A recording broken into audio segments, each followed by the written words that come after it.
구독자 여러분 반갑습니다.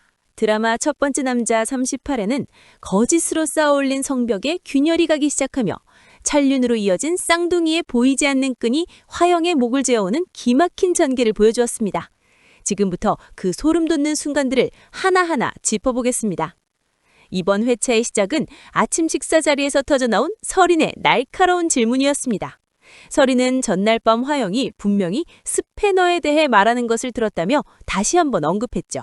이에 화영은 평소보다 훨씬 예민하게 화를 내며 그건 스패너가 아니라 스팸 메일 이야기였다고 말도 안 되는 변명을 늘어놓으며 얼버무렸네요. 그러더니 갑자기 화제를 돌려 준호를 드림그룹 본부장으로 세우겠다는 파격 선언을 마 회장에게 던졌습니다. 뜬금없는 제안을 지켜보던 홍주 모녀는 화영에게 분명히 숨겨진 꿍꿍이가 있을 거라며 의심의 눈초리를 거두지 않았습니다. 한편 경찰서 앞은 그야말로 아수라장이었습니다. 조사를 마치고 나오는 남봉을 본 태평은 분노를 참지 못하고 그의 멱살을 잡았고 뒤늦게 달려온 백호는 자신의 아버지가 사랑하는 여자의 가족 같은 복기를 친 가해자라는 사실을 마주하고 돌처럼 굳어버리고 말았습니다. 소식을 듣고 달려온 장미 역시 아연실색하며 슬픔에 잠겼죠. 남봉은 억울함을 호소하며 복길이 술에 취해 길에 누워있었다고 결백을 주장했지만 백호는 사고 현장에서 복길의 휴대폰이 발견되지 않았다는 경찰의 말에 강한 의구심을 품게 되었습니다.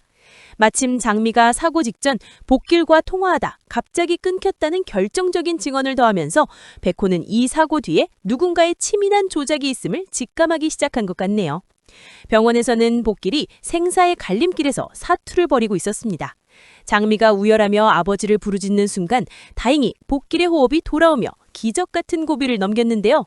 바로 그 시각 저택에 있던 설이는 갑자기 가슴이 조여오고 눈물이 흐르는 기묘한 통증을 느꼈습니다.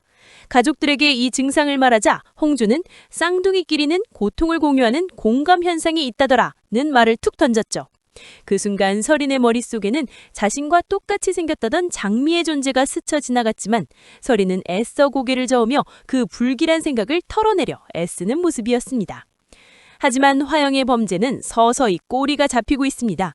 예고편에서는 화영의 수상한 행동을 흥미 위주로 뒤쫓던 설인이 결국 복길의 병실까지 잠입하는 화영의 모습을 목격하게 되는데요. 화영이 복길을 해치려 했다는 진실을 설인이 눈치채는 듯한 긴박한 상황이 그려졌습니다. 무엇보다 병실에는 장미가 함께 있었기에 드디어 거울을 보는 듯한 두 쌍둥이 자매가 정면으로 마주하게 될지 시청자들의 심박수를 폭발시키고 있네요. 38화는 화영이 친 덫이 오히려 화영 본인을 낚는 부메랑이 되어 돌아오는 과정을 아주 정교하게 묘사했습니다. 첫째, 설인의 쌍둥이 공감 현상이 갖는 의미입니다. 설인이 복길의 위기 순간의 통증을 느꼈다는 것은 장미와 설인이 단순한 닮은 꼴을 넘어 운명적으로 연결된 핏줄임을 증명하는 장치입니다. 홍주가 무심코 던진 그 한마디가 설인에게는 자신의 출생에 대한 의구심을 확신으로 바꾸는 트리거가 될 것으로 보이네요. 이제 설인은 장미를 시기하는 대상을 넘어 자신의 정체를 찾아가는 탐도자 역할을 하게 될 근거가 충분합니다. 둘째, 사라진 휴대폰과 백호의 추리력입니다.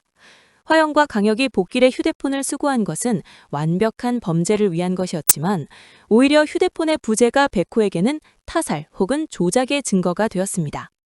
변호사 특유의 예리함을 가진 백호가 사고 지점 인근의 기지국 수신내역이나 화영의 동선을 추적하기 시작하면 남봉의 누명을 벗기는 것은 물론 화영의 몽키 스패너 사건까지 한꺼번에 터뜨릴 폭탄이 될 것 같습니다.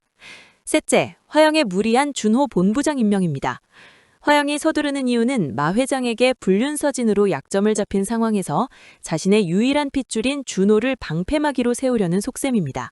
하지만 준호가 본부장이 되는 순간 준호를 시기하는 홍주 모녀와 진실을 쫓는 백호 사이에서 화영은 사면초가에 빠지게 되겠죠. 결국 아들을 지키려던 야망이 아들을 사지보 밀어넣는 비극을 초래할 것으로 추측됩니다.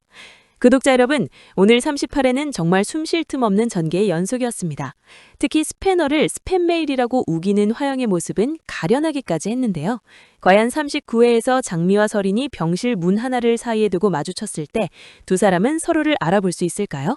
그리고 복길은 의식을 되찾아 화영의 손에 들려있던 그 무시무시한 스패너에 대해 증언할 수 있을까요? 여러분의 날카로운 추리 댓글로 남겨주시고 구독과 좋아요로 다음 리뷰도 꼭 함께 해주세요.